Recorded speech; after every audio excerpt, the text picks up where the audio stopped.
My name is David Wolpe. I'm a rabbi from Los Angeles. I'm one of the judges of the nonfiction prize, but the Sami Rohr prize is unique in at least two ways. One is that it alternates between fiction and nonfiction each year, thereby taking in really the entirety of Jewish letters.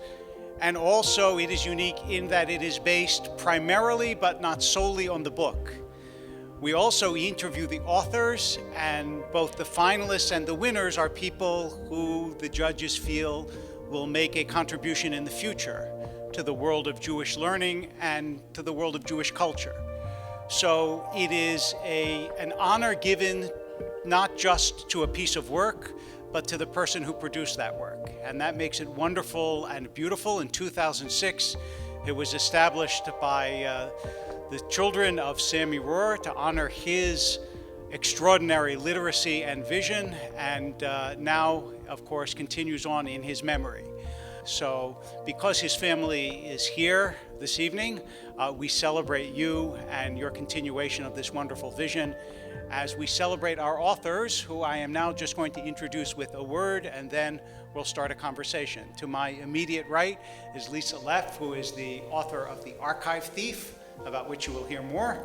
Next to her is Yehuda Mirsky, who is the author of the biography of Rav Kook in the Yale University series. And to my far right is Aviya Kushner, who is author of The Grammar of God. And with that, let's have a conversation.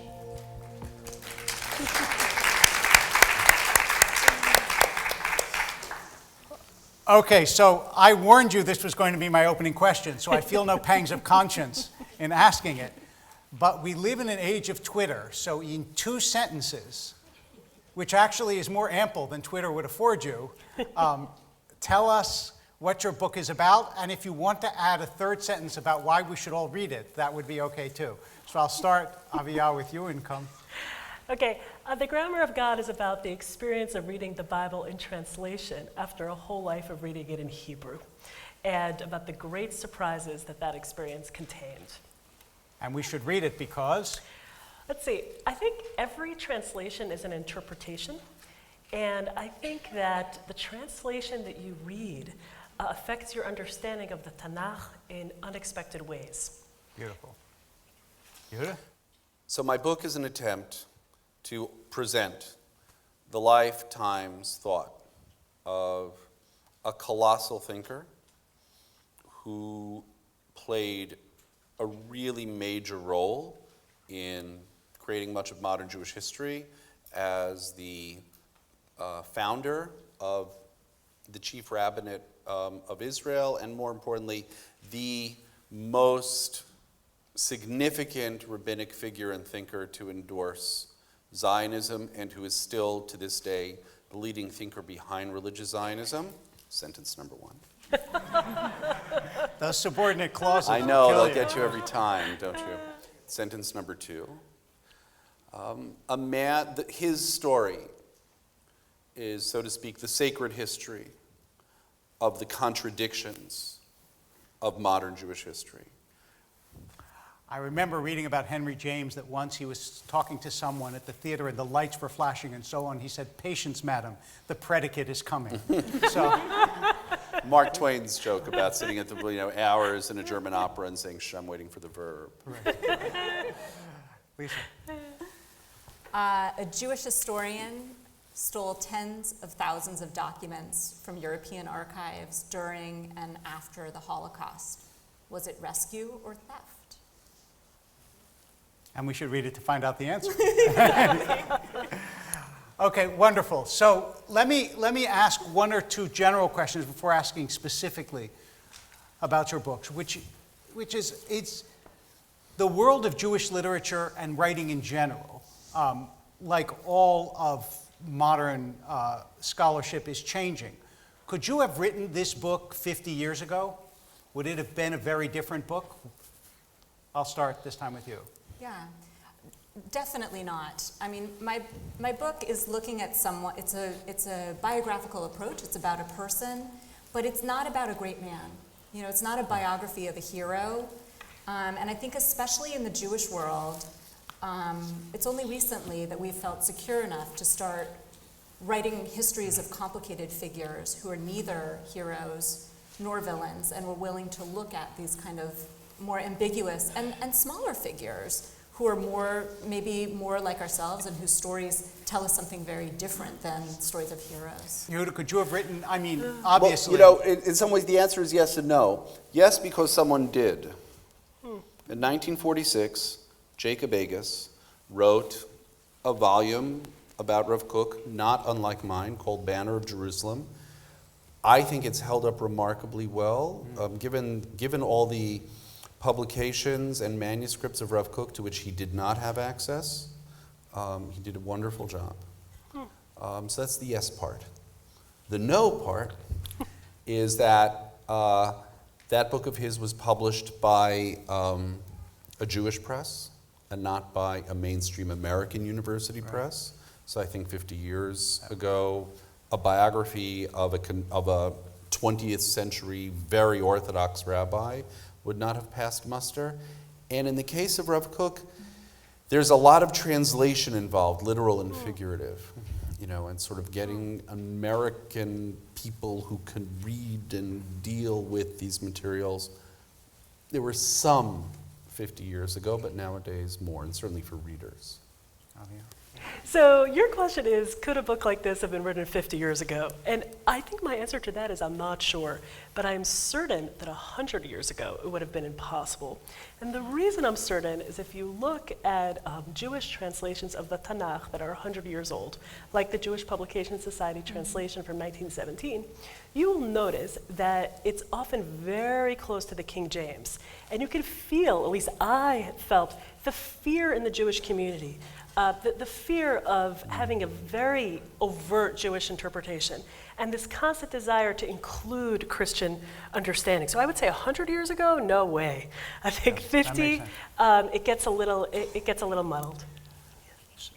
On this lightning round, I want to ask you each something about your book specifically. Yehuda, about the Rav Kook biography. It's a beautiful, lyrical, and still very clear biography. And to any pulpit rabbi, it brings great comfort. Because you're reading about a figure incomparably greater than you are, but he got bogged down in politics too. And I was astonished. It was like I kept saying, you're bothering Rav Kook, don't you realize? This is Rav Kook. You fools, leave him alone. Yes. So I wonder, did it surprise you how much of his life was absorbed in bickering? It was striking. Not his own bickering. It was very striking to me. He in politics, like everything else with him, it's sort of complicated. In some respects, for him to get involved in politics was kind of inevitable because so much of his teaching is about taking responsibility for your life and your times and your society and being engaged with the life around you. And because one of his innovations as a thinker was to take Kabbalistic doctrines and ideas from the Jewish mystical tradition and project them onto concrete social and political movements in his time. And he may have been the first thinker in the Kabbalistic tradition to do that. At the same time, his understanding of politics was very idealistic, certainly of Jewish politics. What we think of as politics, the endless compromising, the pettiness, the this, the that, he saw that as non-Jewish politics. He saw it as morally corrosive, and he saw it as non-Jewish politics. He thought, imagined, hoped that Jewish politics would be different. Jewish politics in a new land of Israel would be different. And the results have been decidedly mixed.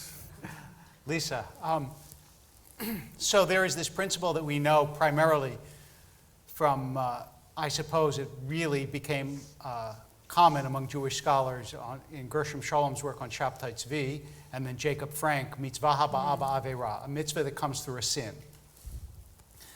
I know that this is kind of asking you the question that you said they should read the book to find out, but was this theft a mitzvah that was done through a sin, or was it a sin?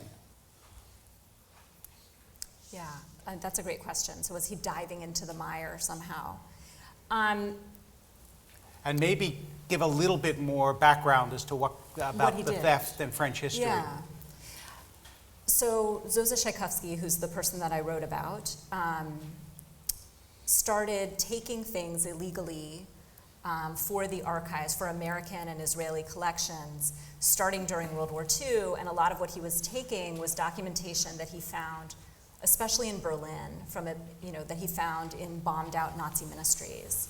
And he took them back to New York, where they've been used by scholars. And then after the war, he kept doing it, except in France, from synagogues that were in operation, and also from public archives, like the National Archives of France. And he brought them back to America, and he used them, and then he sold them off. And now it kind of built a whole field of French Jewish history in America, because we use these documents to write history. So, I mean, the question really is appropriate, right? He gave birth to this field of French Jewish history by bringing things out, but he stole them. I would say, I mean, when I looked at his motivations, his goal was to write history, and he didn't care about ownership. And I think in that sense, we can't erase that what he did was a sin, right? He did not respect that he knew these things were owned by other people. And I'm not talking so much about in the World War II, but in its aftermath. But I think this question of is it a mitzvah plays into the whole story, because those libraries that bought from him, they're the ones that bought because they believed that even though probably they knew that this stuff had been stolen, they were buying it because they believed they were redeeming it, right? That they were that the end result was good, and it was that belief that motivated them to kind of collude in this. So I kind of turn what you're saying, from this kind of like, well, let's celebrate the sin because there was something good in it, and rather say, this kind of story should make us very conscious of the ambiguity of our actions, that these things, sin and mitzvah, aren't so fully separate from one another as we're trying to deliberate when we're making much lower stakes ethical decisions. We need to see them together, right? How do they sit together? And part of the drama of your book, which is a very dramatic book for a scholarly book, for a nonfiction, we're afraid of the word scholarly, but it is a scholarly book, but it doesn't read like one.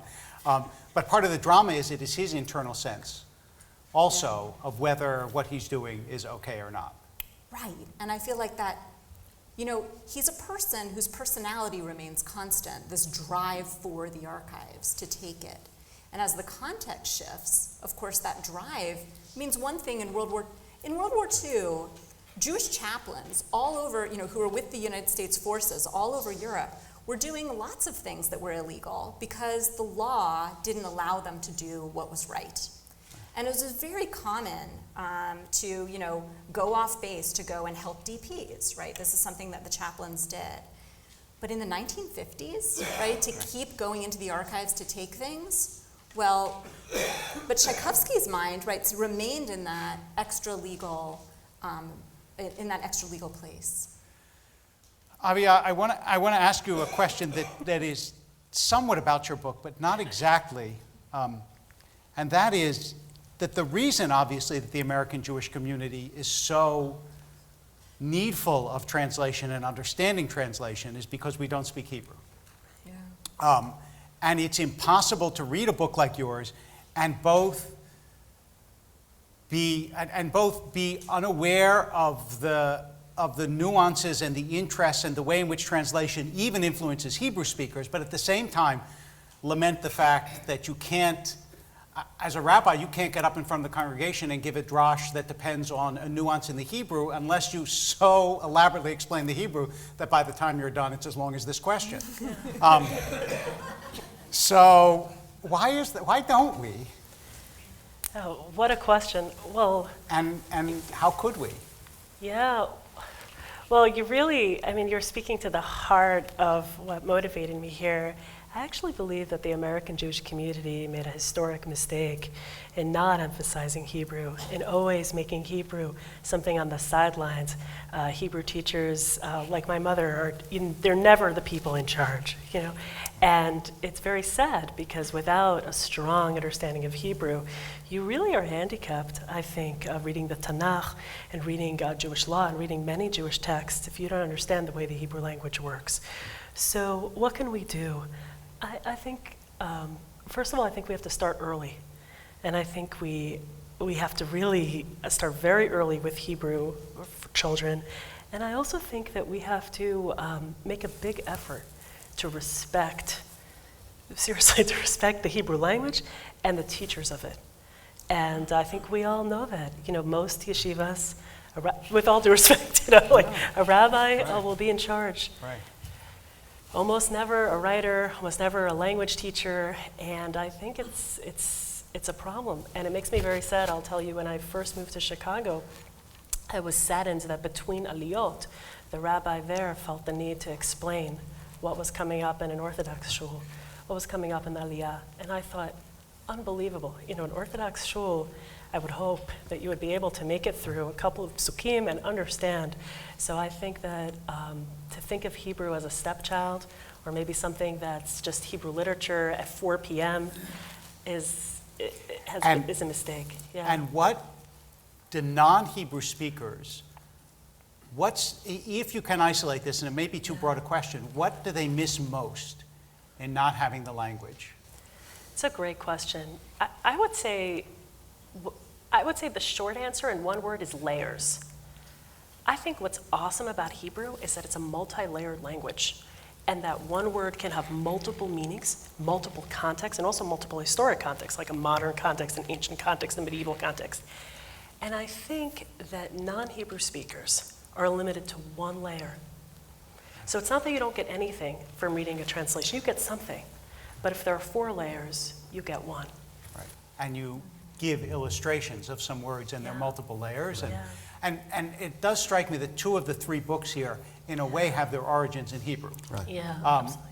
Yeah. And on the other hand, 2 of the 3 books here are biographies. So Well, you score on both. Well, Yehuda. So tell me how. Well, if I could say a word about Hebrew. Do, and also tell us about the complexity of Rav Kook's Hebrew. Oh, right. Yeah, Okay. That was Sure. Hebrew. Yeah. Well, first about Hebrew, there's a general fact that Americans don't learn languages. That's right. Generally, it's not an American thing Right.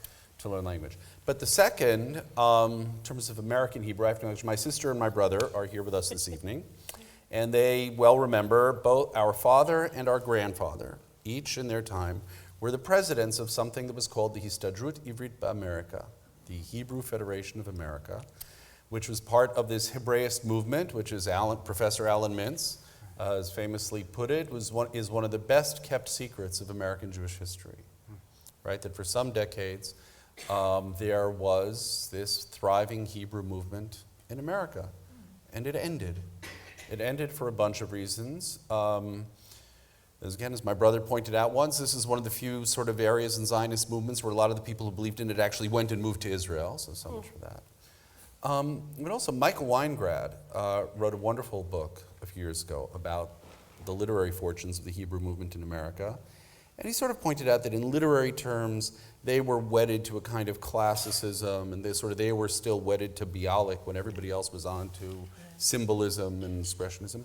But just yesterday, 2 days ago, Michael had an essay which was, I forget where he first wrote it, but was posted on Mosaic, and he made a really sharp observation that for American Jews, he argues, and I think there's a lot to this, to learn Hebrew means to get off the sidelines, in a sense. It means to put away the studied irony, ambivalence, outsiderness that is so precious and dear to American Jews' sense of themselves.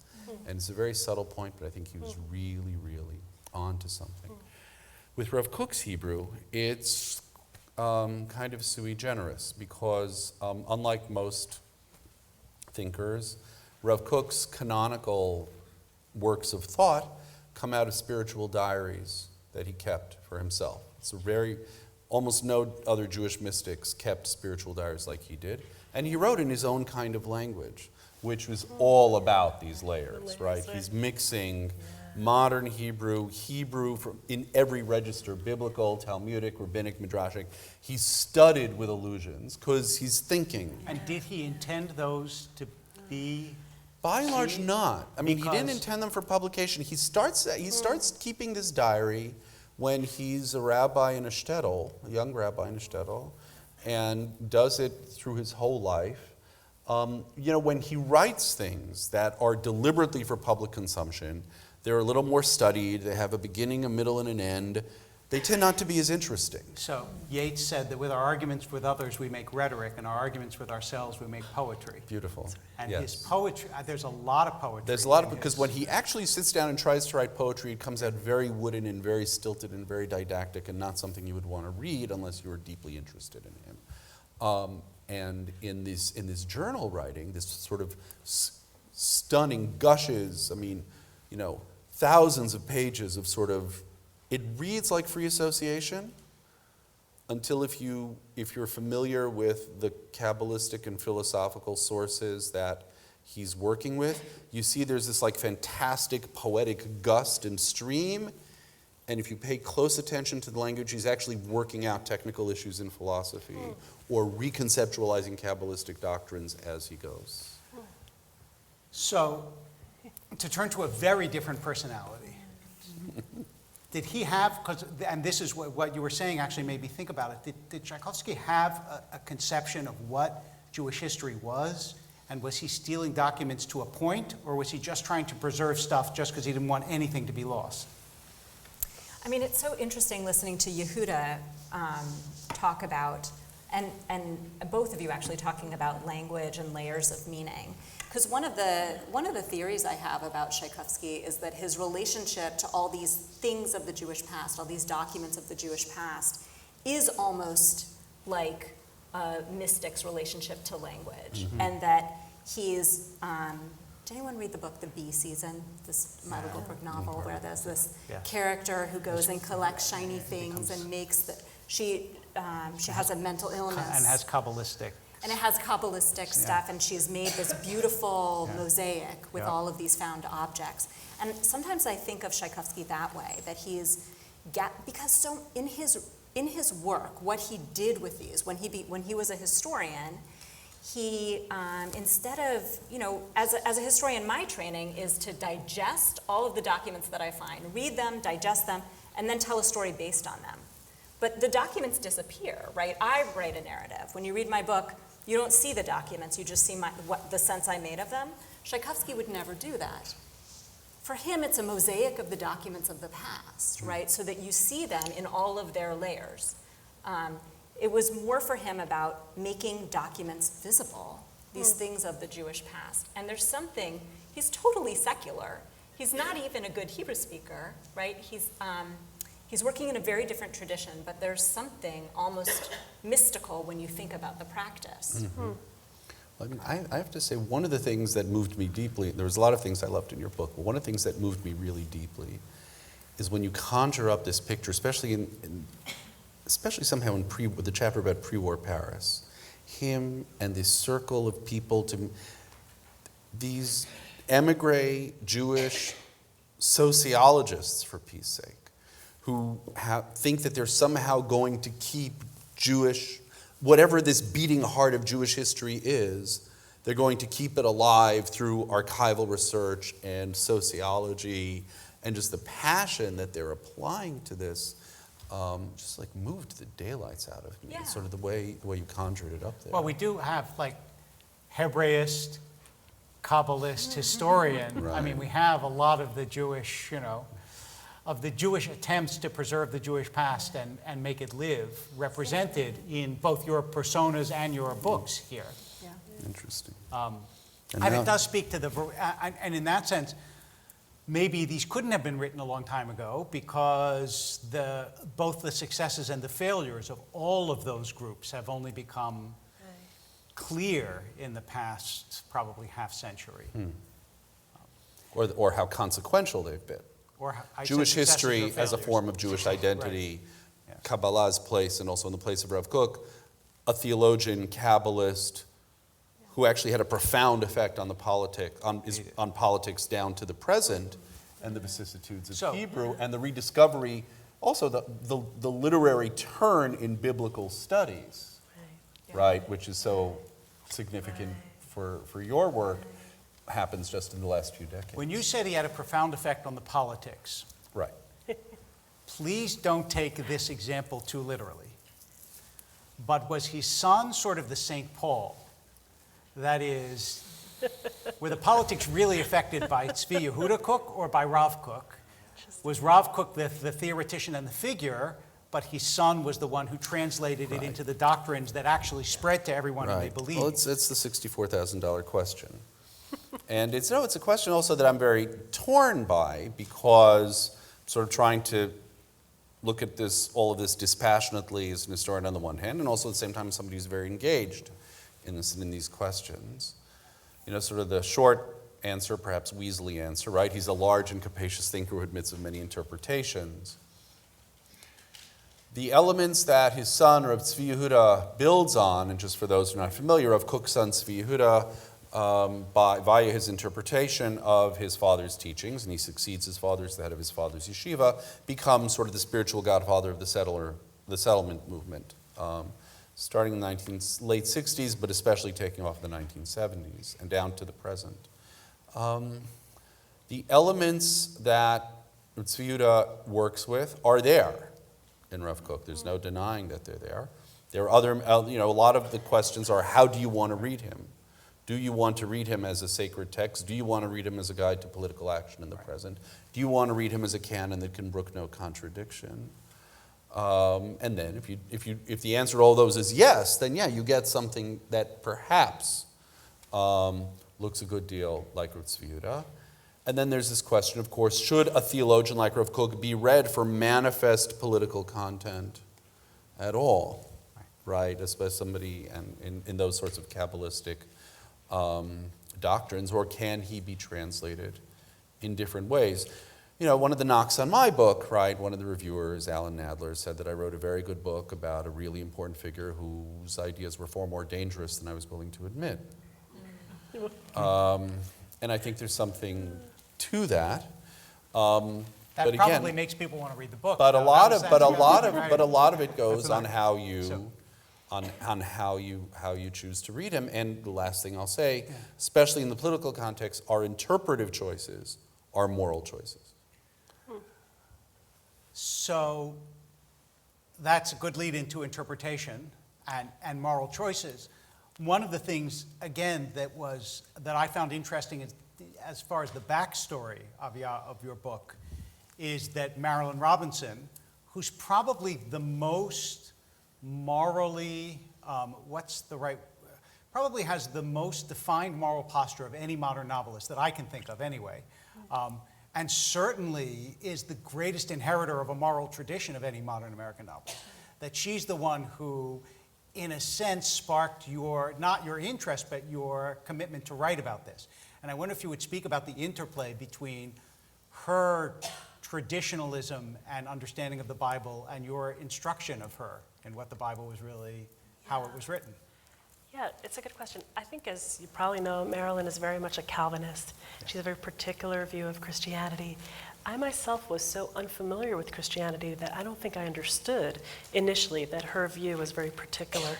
And but I was actually fortunate that another early reader of mine, Chris Merrill, who's the head of Iowa's international writing program and has written several books on Christian thought, he took the time to explain to me that, this is how some mainstream Christian thinkers think about this, and this is the Calvinist point of view. One of the things you want to do is separate those two, which I thought was helpful, so just want to credit him as well.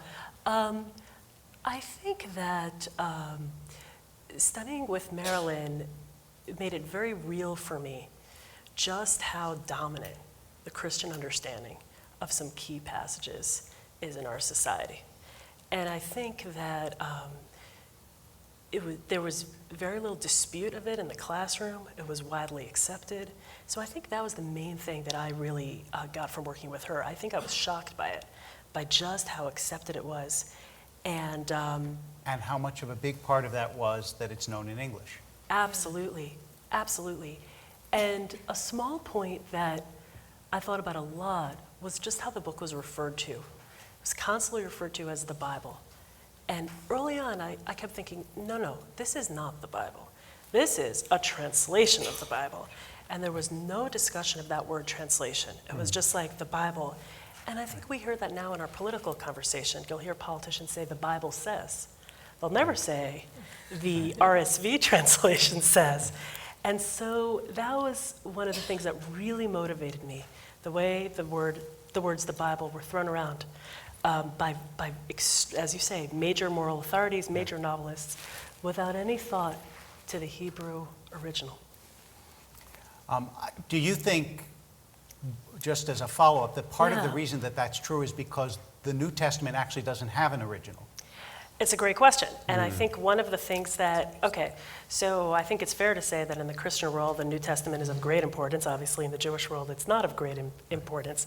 But one of the things that Marilyn emphasized to me is that in recent decades, Christian scholars have become more and more interested in what Christians call the Old Testament. There's been a greater respect for it and more time in the classroom. So I think that, yes, that's true to some extent, but I think in the Christian community, there's growing awareness of it. Well, I also mean in original language. Like Correct. the New Testament, Right. we don't have the language that it was originally written in. Right. So to say you have to pay attention to the original language in the New Right. Testament doesn't have the same force Right. as it does in the Hebrew Right. Bible. I would agree, but I think I felt more, just because I was more deeply attached to what we call the Tanakh, I felt much more about that. But I did, take the New Testament class. I did go to the church class for both the Old Testament and the New Testament, and listened into how that was discussed. But for me personally, I was much more interested in what had happened to Hebrew. How consequential and shaping, as a historian of French Jewry, how consequential and shaping were the documents that he saved? I mean, without them, would our conception of French Jewish history and European Jewish history be very different from what it is?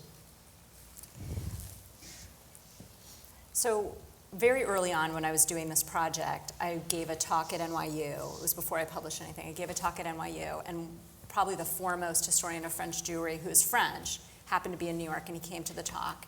And he listened, he raised his hand, and he said, "Lisa, I think you have Stockholm Syndrome. Like, this is not, you've spent far too much time with this man, and he is absolutely inconsequential. Yes, he stole many things, but everything he stole is copies. And the originals there are many, it would be like circular, or a copy of a sermon, a printed up sermon. There'd be a copy in some, that Tchaikovsky stole, and then there's another copy still back in France." So this was the point that this man was making. He's like, so it totally doesn't matter. You could have found it anyway in France. But the fact of the matter is, no one did. And that's because of where it was, right? When it's in French archives, because French Jews never really wrote their own histories, they were very assimilated. And they weren't necessarily interested in thinking of themselves as Jews. And when they became historians, they were French historians or American historians. They weren't doing Jewish history. It's actually when those documents, copies though many of them are, wind up in American institutions that American Jews have a far stronger sense of their Jewish identity, went after them. And then they went back to France and did more research and found other things. But it's like they needed to be put in a Jewish collection for people to think about them as Jewish documents. So I would say, but it's not a simple, like, he saved them and now we have them. It's like he called attention to them as Jewish. And then all of a sudden people thought about them as Jewish and not, and didn't just pass them over. And is that in French Jewish studies, is that a constant sort of blurring of boundaries? Is this French history? Is this Jewish history? Exactly. And Jewish history in France exists now, but it's much more marginal than it is in the United States. So, do we have questions? Do we have someone has a microphone, I believe, so that you can be heard. Thank you all for writing your books. They're brilliant. I wonder if you could each tell us what inspired you to write the specific book that you wrote. 1, 2, 3. Okay. When I was a graduate student, I had to write a dissertation in French Jewish history, and I went to the archives in France to look for things, and there were notable gaps. And when I finally got the courage to ask, what is going on here? This was especially true in the synagogue, in the main synagogue in Paris, where it was just like, they'd just come back and they'd be like, It's not there, sorry, And eventually, Very asking French of them- you. Yeah, exactly. And then they're like, we got to go for a 3-hour lunch break now. But eventually I asked, and then this is when I heard this crazy story, and I got it confirmed. When I started talking to senior scholars in my field who had been around for a while, they were like, oh yeah. And then I realized that the things that I had seen already in New York before I ever went to France, the reason they were there was that they had been stolen by this historian whose work I knew very well and sold here. And it was like all of a sudden as if, what I thought of as intellectual issues that were only in theoretical, from the writings, had this physical life to them. When you think about a historian went before you and messed with the archives, so everything you're seeing is shaped by his handprint, right, and his kind of surreptitious activity. It totally changes the way you think about research. Now that I published this book, I can't tell you how many times I get emails from people that say, I was at the YIVO archives and I was looking for this or that and it wasn't there. Do you think? And it's like, it changes the way you think about archival research, to think a historian who went before you might have moved things around, So I kind of couldn't shake it. And then, 10 years later, I started to write about it. Believe it or not, sort of the first time I thought it was one day in an afternoon in 1979. I first became introduced to Rav Kook's writings in the fall of 1978. When I went to Israel and studied in Yeshivat Har Etzion, made their acquaintance through my late revered teacher, Rabbi Yehuda Mital, and with a late night chavruta with a friend of mine named Michael Barris. And Rav Kook's teachings just captivated me. As I got into him, I subsequently discovered that he had been very connected to my family before, though it hadn't been talked about much for reasons, I don't know, maybe my brother and sister have a better idea why that was.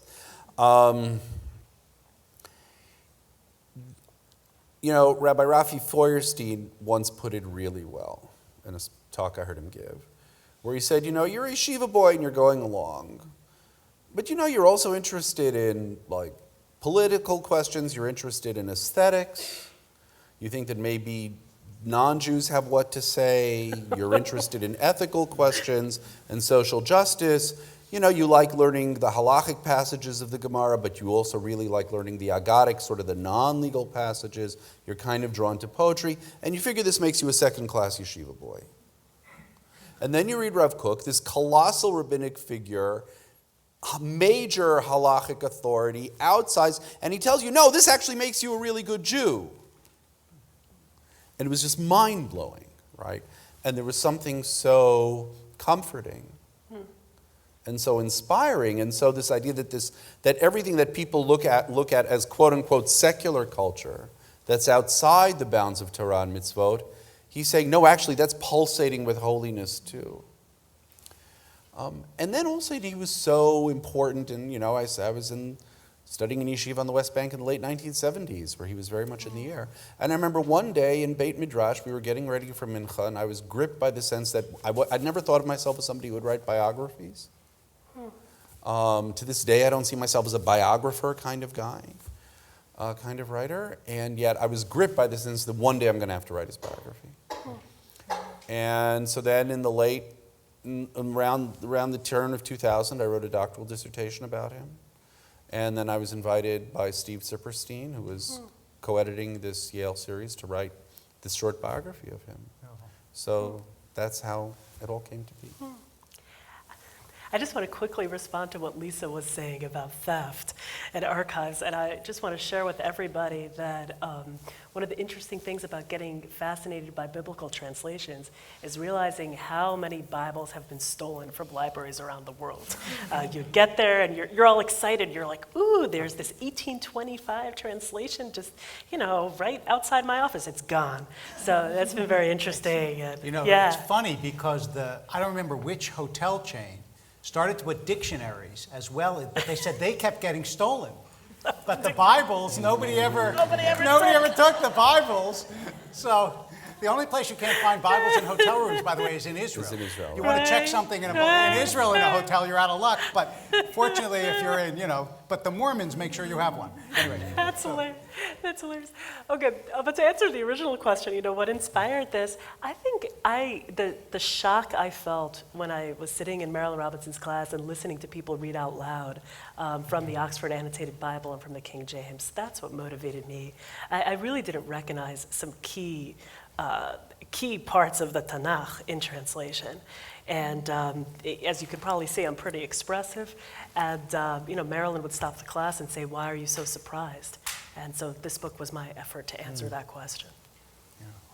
Beautiful answer. Yeah. Well then, with that, let us say that what you got tonight were both translations and interpretations, but wonderful ones from very gifted, and that is of course part of the translation is an interpretation, but also Judaism, unlike other traditions, is an interpretive tradition. Absolutely. So we don't stop with the Absolutely. text, and you see this in 3 different iterations, both with the biblical text itself, with one of its greatest modern interpreters, and the way in which history gets interpreted by the choice and the selection of the artifacts of history itself. And finally, I would say, one of the ways that you interpret is by highlighting things. And by giving someone a prize or making somebody part of you say, this statement is important and this idea is important. And so in that sense, I think the Rohr family and the Rohr Prize are important modern interpreters of Judaism. And we're grateful to them for making this evening and this interpretation possible. Yeah. And thank you.